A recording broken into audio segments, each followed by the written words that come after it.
सरहद पर चीन की तमाम साजिशों का जवाब देने के लिए भारतीय सेना पूरी तरह तैयार है।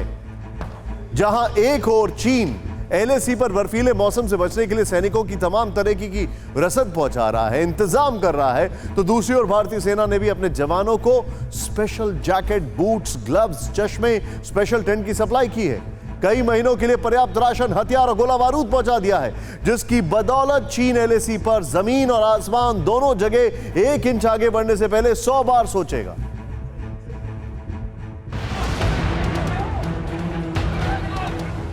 पूर्वी लद्दाख में मार खाने के बावजूद चीन बाज नहीं आ रहा है। जंगी फितूर में जहनी तौर पर बीमार हो चुके जिनपिंग के जनरलों की साजिशों का सिरा जमीन से लेकर आसमान तक फैला है।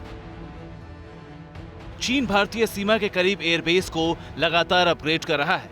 जहां J-10 और J-11 फाइटर जेट तैनात हैं, तो बाकी जगहों पर तैनाती की तैयारी है। एलएसी के करीब रॉकेट लॉन्चर और मिसाइलों की संख्या बढ़ा रहा है। भारतीय सेना की पोजीशन और मूवमेंट के लिए ड्रोन से जासूसी भी कर रहा है। S-400 एंटी मिसाइल सिस्टम भी तैनात करने की खबरें हैं। इन्हीं चुनौतियों और फिक्र से निपटने के लिए दिल्ली में इंडियन एयरफोर्स के कमांडर्स कॉन्फ्रेंस शुरू हुई। रक्षा मंत्री राजनाथ सिंह ने इसका उद्घाटन किया, एयरफोर्स के अहम रोल पर बात की और आर्टिफिशियल इंटेलिजेंस का इस्तेमाल कर एलएसी से एलओसी तक क्षमताएं बढ़ाने पर जोर दिया। भारतीय वायु सेना के कमांडर कॉन्फ्रेंस के पहले दिन रक्षा मंत्री ने न सिर्फ सभी कमांडर्स को इंडियन एयरफोर्स से यह चताया कि हमें हमेशा शॉर्ट नोटिस पे बड़े ऑपरेशंस के लिए तैयार रहना है, बल्कि यह भी कहा कि कैसे भारतीय वायुसेना इंडियन आर्मी के साथ मिलकर बड़े ऑपरेशंस या इंटीग्रेटेड ऑपरेशन चलाए, या फिर खास तौर पे सर्विलेंस को लेकर ज्यादा जोर दिया जाए। सर्विलेंस के पीछे का मकसद ना सिर्फ लो फ्लाइंग जोन यानी ड्रोन्स के लगातार बढ़ते खतरों को लेकर था, बल्कि यह भी कि कैसे आने वाले वक्त में अगर चीन और पाकिस्तान किसी भी तरीके की कोई घुसपैठ करने की कोशिश करे तो इंडियन एयरफोर्स उसका तुरंत जवाब दे सके। सरहद पर चीन को हद पार करने से रोकने के लिए सुखोई 30, MiG-29, मिराज 2000, चिनूक और अपाचे हेलीकॉप्टर मोर्चा संभाले हुए हैं। इसके अलावा राफेल के 2 स्क्वाड्रन से भी चीन से लगे बॉर्डर पर हिंदुस्तान के वायुवीरों की ताकत में जबरदस्त इजाफा हुआ है।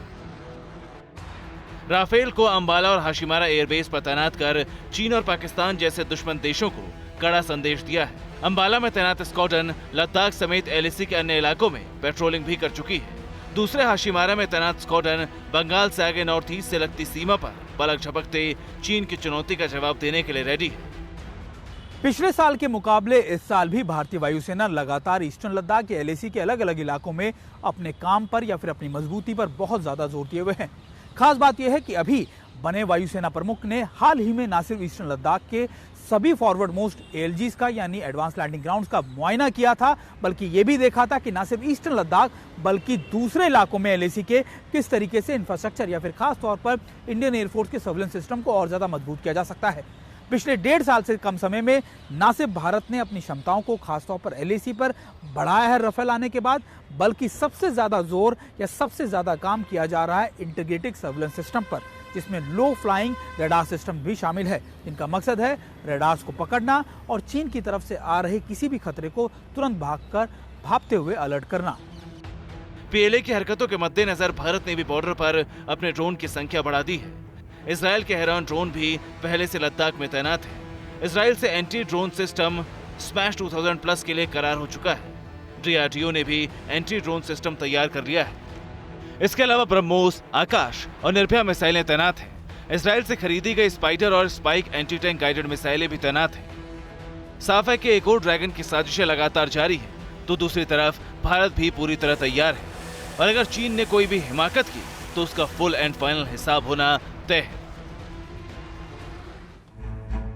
परवाह देश की, सोमवार से शुक्रवार रात 10 बजे TV9 भारतवर्ष पर।